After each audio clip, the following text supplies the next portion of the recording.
In this video I'm going to show you how to reorder stock automatically with OrderHarmony. So I'm just going to log in and we'll go to reports and then the reorder report.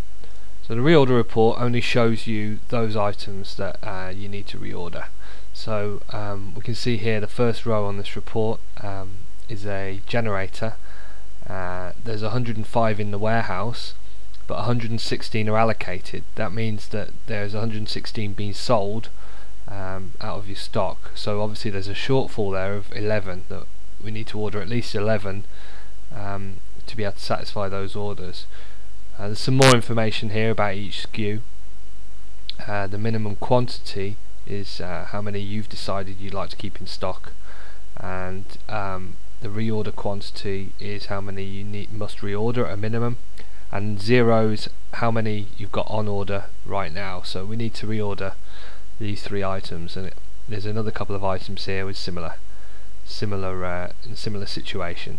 So we choose a supplier. Let's order from Best Supplies, and we can download a CSV if we wanted to.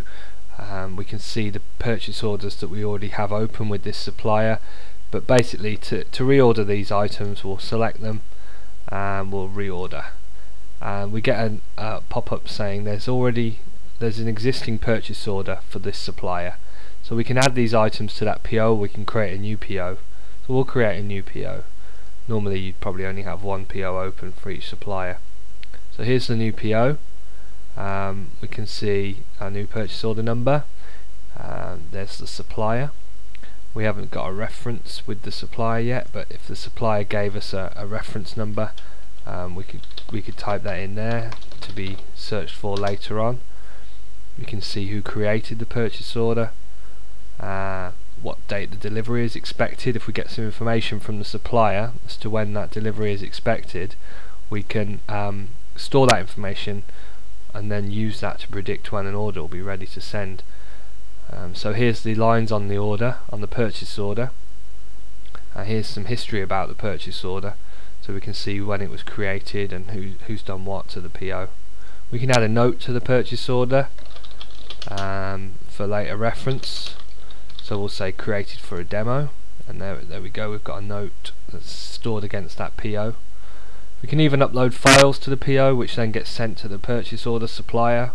So if you needed to attach a spec or some drawings to that PO, then you can do that there.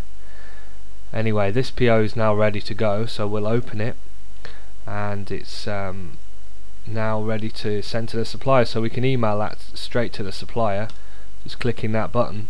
That PO is now being sent, and they've received a text version of this purchase order. When they receive it, they can click on the link and to update the PO to received, and you'll see that here that that PO has been received. So anyway, that's the basics of creating purchase orders in OrderHarmony.